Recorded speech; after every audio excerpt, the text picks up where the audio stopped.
Olha, gente, ainda falando em gripe, entre os meses de maio a agosto, que o número de pessoas com infecções respiratórias aumenta devido aí às mudanças de temperatura.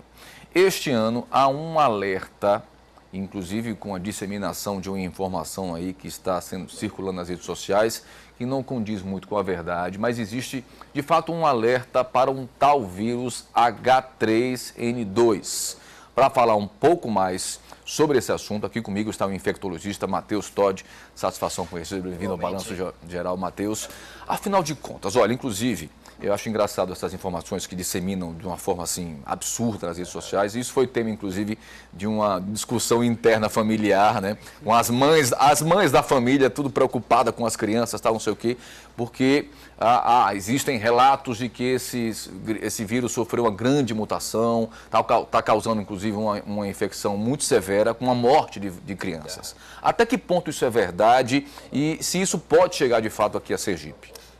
O fato é que nós temos o vírus da influenza, que é um vírus altamente mutagênico, só que a gente sabe que atualmente no nosso estado a gente não tem relatos nesse ano, isso são dados oficiais da Secretaria da Vigilância e Epidemiologia do Estado, a gente não tem relatos do H1, da influenza H1N1, H3N2, que são as formas que a gente tem um pouco mais de medo, porque podem evoluir com formas graves. Então, na verdade, estamos presenciando agora o que a gente presenciou alguns meses atrás com a febre amarela. Há um problema de saúde pública, sim, mas há na verdade, uma disseminação de informações desencontradas, fake news, que está na moda, muito maior, há uma epidemia muito maior de desinformação do que de infecção viral, certo?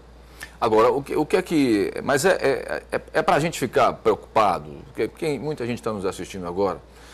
A gente conversava, inclusive, em off, para você ver o poder de uma informação que circula de forma disseminada, sem a devida comprovação. Você me disse que quando isso começou a circular nas redes sociais, no outro dia, a urgência dos hospitais estava lotada. Né? Porque uma mãe percebia um espirro de uma criança, corre para a urgência. Ou seja, isso gera uma confusão, doutor Matheus, impressionante, né? Infelizmente, a gente sabe que os vários tipos de influenza são mais comuns agora no final do outono, começo do inverno. Isso é sazonal, isso é anual e vai assim acontecer e assim acontece. Essas formas de vírus que já são vírus mutados, o influenza H1N1 e H3N2, inclusive a gente tem uma epidemia muito forte nos Estados Unidos atualmente, em 2017 morreram muitas pessoas lá.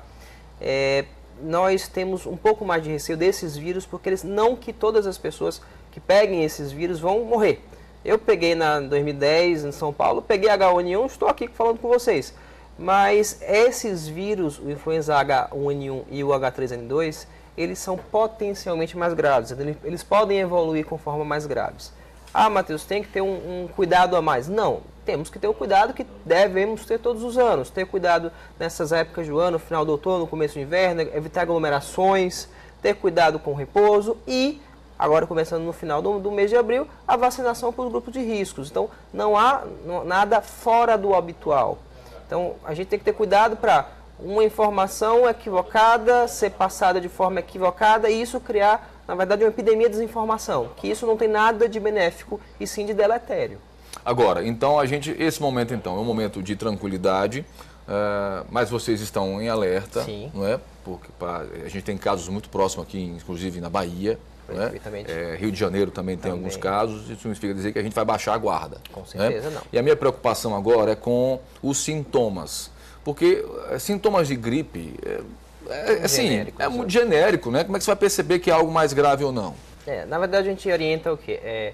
Nessa época do ano que ocorre mais, há um aumento sazonal da incidência de gripe, a gente fala que todo paciente que tem febre, dor da garganta ou tosse, mais dor no corpo, fraqueza ou dor de cabeça, esses pacientes são pacientes suspeitos de gripe. Qual tipo de gripe? Assim, sintomatologicamente é impossível a gente determinar.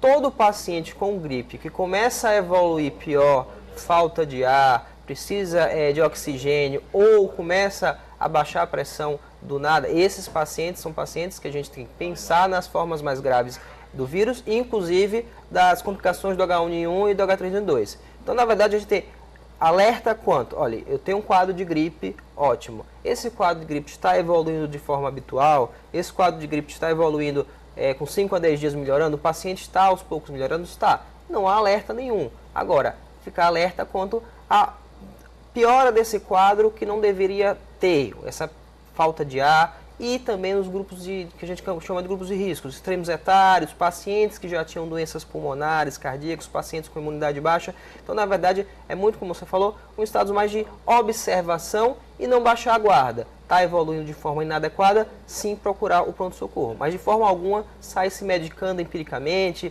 ou sair vacinando todo mundo. Na verdade, não estamos fora do que a gente tem anualmente. É só, como você falou, um estado de observação e não baixar a guarda e ficar sempre alerta quanto aos sinais de piora. E olha, prevenir, todo mundo sabe que é melhor que remediar, portanto, se cuide, vitamina C, cama, líquido, né? Atividade física, tem que se cuidar, né, doutor Matheus? Olha, satisfação conhecê-lo, muito obrigado pela sua entrevista, pelas suas informações, estamos à disposição sempre que precisar. Viu? Exatamente, muito obrigado. Grande abraço, tá bom?